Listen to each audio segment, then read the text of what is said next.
minhas promessas não irei falhar, vindo as tempestades a me consternar. Tem um dos acontecimentos na história da Bíblia, principalmente na história da Nova Aliança, podemos compreender um pouco mais dessa atitude desse homem que entendeu o plano de Deus. O nome dele é Paulo. Conhecemos como aquele que ele mesmo disse, nascido fora do tempo, porque ele veio depois um pouco dos outros apóstolos, mas é conhecido como o apóstolo Paulo. Sabe que ele era incansável. Ele não tinha problema com fome, com nudez, várias vezes com assalto, perseguição pelos seus patrícios. Outras vezes foi açoitado, outras vezes dormia com fome. Então ele falou que aprendeu a viver em tudo, em qualquer situação. Sabemos que ele era incansável. Chegou um ponto que ele falou que se pudesse partir desse mundo e estar com Deus, que era extremamente melhor, porque ele estava cansado da vida aqui, de tanta perseguição e sofrimento. Mas, por causa das pessoas, ele falou, é melhor que eu fique, porque assim eu posso ajudar outras pessoas a estar indo para morar com Deus também. E nós usamos muita coisa dele hoje, muita coisa. As mensagens hoje em vários grupos religiosos é baseado nos seus escritos, porque esses escritos que ele fez foi dirigido às pessoas que já estavam fazendo parte da igreja. E uma preocupação que ele tinha com as pessoas em poder entender a mensagem da cruz. E um dos episódios que nós podemos observar, que me chama a atenção e eu gosto muito, está no capítulo 17. Lembra quando ele estava em uma viagem e, por acaso, ele foi deixado numa cidade chamada Atenas. Essa cidade fica na Grécia, né? Essa cidade existe lá até hoje. E aconteceu algo interessante. Você sabe que é comum a gente estar viajando ou parar em alguma cidade? Até hoje a gente faz isso para pernoitar, para descansar. À noite é normal a gente sair, ou às vezes de tardezinha, depois que toma um banho, ir na praça, ver as pessoas passarem, conhecer e saber um pouco da cidade olhando na sua praça. O apóstolo Paulo fez isso. E ele foi numa das praças, chegando lá, ele começou a comunicar o evangelho para alguém, falando de Cristo para alguém. Mas percebemos que as pessoas falaram, olha, esse tagarela não para de falar. Então ele foi chamado de tagarela. Mas ele falava da ressurreição e falava da pessoa de Cristo. Aquilo chamou atenção e foi interessante, porque até ao ponto deles convidarem ele, pegarem ele e ir para um recinto maior onde tinha muitas pessoas.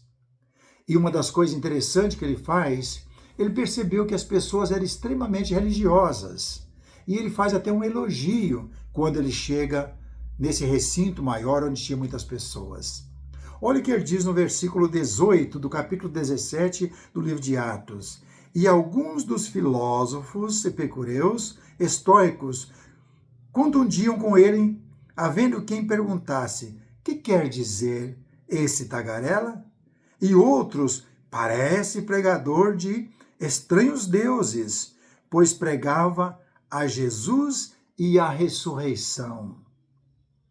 Talvez hoje não é novidade para a gente, porque já ouvimos tanto nas redes sociais, televisão, ou às vezes pegamos a Bíblia e deparamos com essa passagem, com estas passagens que mostra que Jesus ressuscitou e que vai haver a ressurreição de todos os mortos. Uns vão para a glória eterna, outros vão para o castigo eterno. Então, a gente tem conhecimento destas coisas, né? Mas o que fizeram? Esses homens, então tomando consigo, né, pegaram ele e levaram até o Areópago, que é esse recinto que eu falei, dizendo, né? Podemos saber que nova doutrina é essa que ensinas? Podemos saber ou ter conhecimento, porque para nós é uma doutrina nova. Nunca ouvimos falar do Evangelho. Nunca ouvimos falar de ressurreição, de Jesus, mas eram religiosos. Aí Paulo aproveitou a oportunidade. Nessa oportunidade ele fala: posto que nos trazes aos ouvidos coisas estranhas, queremos saber o que vem a ser isso. Você pode nos ajudar? Nós queremos saber o que vem a ser isso. Aí ele ajuda. Pois todos os de Atenas e os estrangeiros residentes de outras coisas não cuidavam senão dizer e ouvir as últimas notícias. Que bela oportunidade! Paulo estava esperando seus dois companheiros, né? Na verdade, Silas, esperando Silas chegar até eles, né? Eles tinham passado por Bereia, está chegando, já deixou em Atenas, né? Então ele esperava eles chegar. Então, nós podemos observar que Paulo, ele era incansável. Se vão gostar, ele não está preocupado. Se não vão gostar, ele não está preocupado. Se vão expulsá-lo, ele não está preocupado. Se vão apedrejá-lo, ele não está preocupado. Se vão ficar com raiva dele, ele não está preocupado. Ele quer que as pessoas ouçam o Evangelho, ouçam a palavra da vida eterna. Então Paulo, né, levantando-se, talvez já estava lá nesse recinto, no meio do Areópago, disse: senhores atenienses, em tudo vos vejo acentuadamente religiosos. Ele fez um elogio para aquelas muitas pessoas que estavam ali, não sabemos quantos, mas em tudo ele percebeu que eles eram pessoas que tinham temor, seja para o altar A, o altar B, até para o altar do Deus desconhecido, que ele vai falar daqui a pouco, né?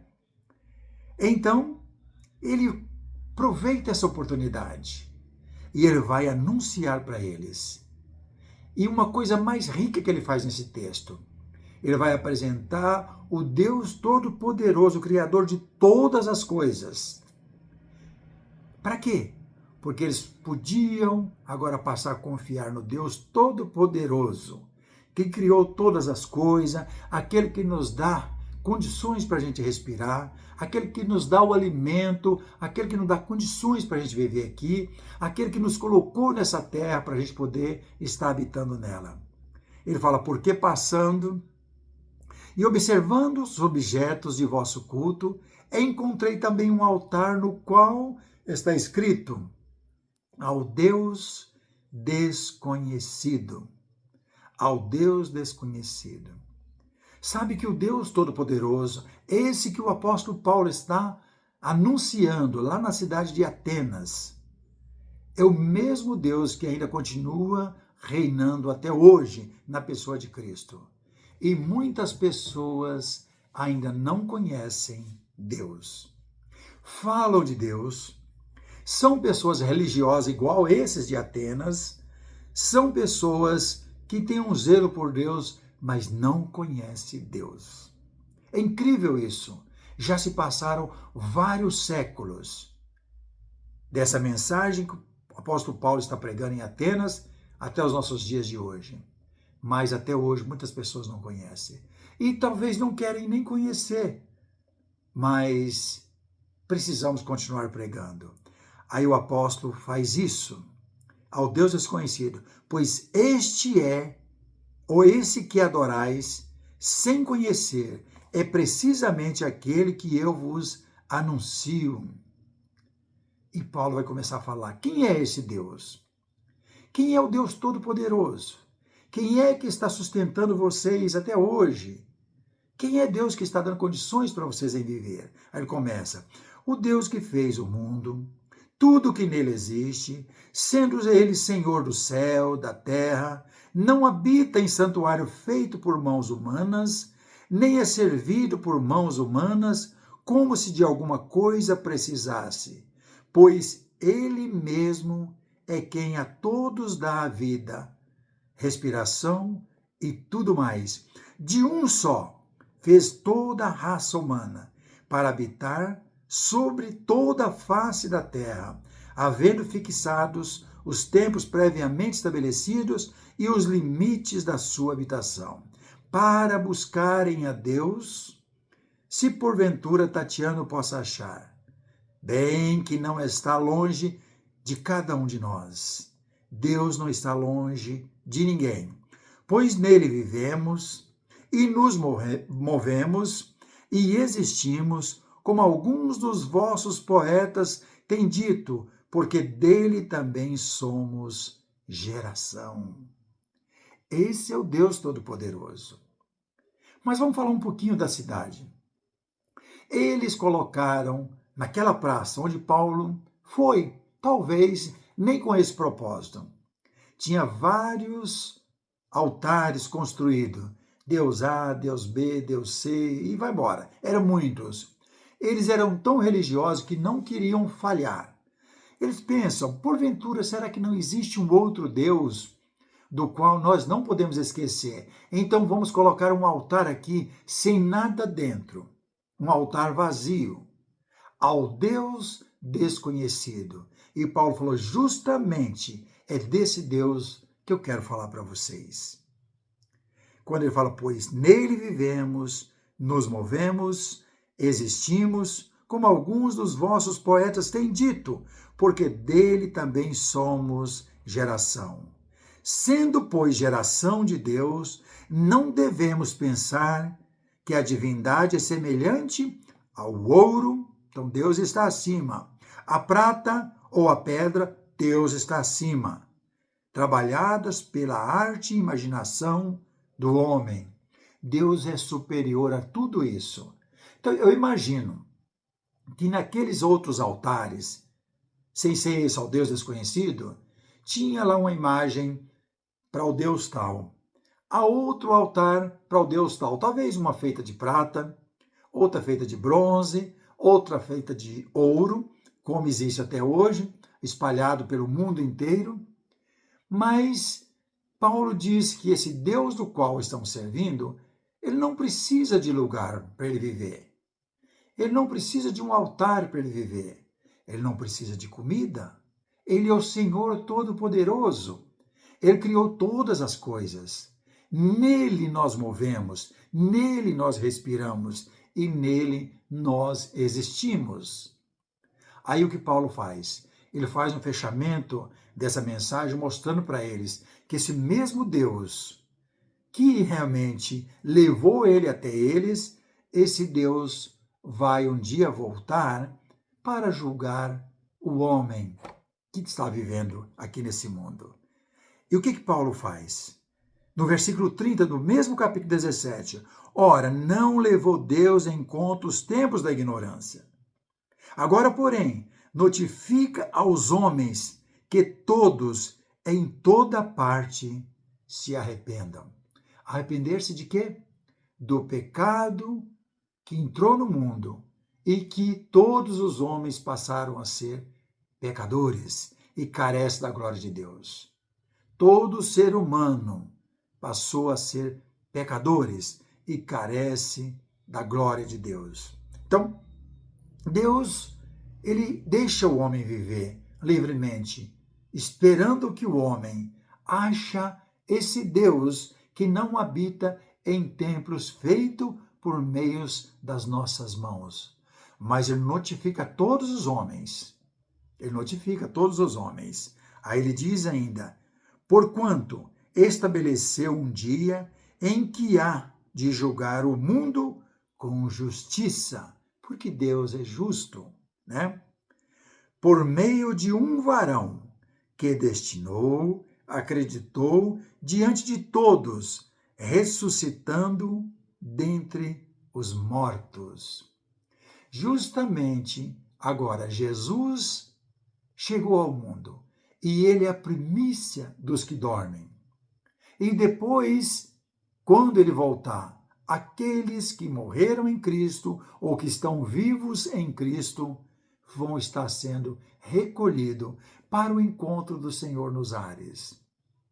Por isso eu acho essa passagem fascinante, porque o apóstolo Paulo nos ajuda a compreender e conhecer o Deus Todo-Poderoso, aquele que não habita em santuário feito por mãos humanas. O altar dele estava vazio, porque Deus é espírito, e importa que os seus adoradores o adorem em espírito e em verdade. Pense nestas coisas. Se necessário, leia esse capítulo inteiro. Mas olha que mensagem fabulosa que foram privilegiados aqueles de Atenas há vários séculos atrás.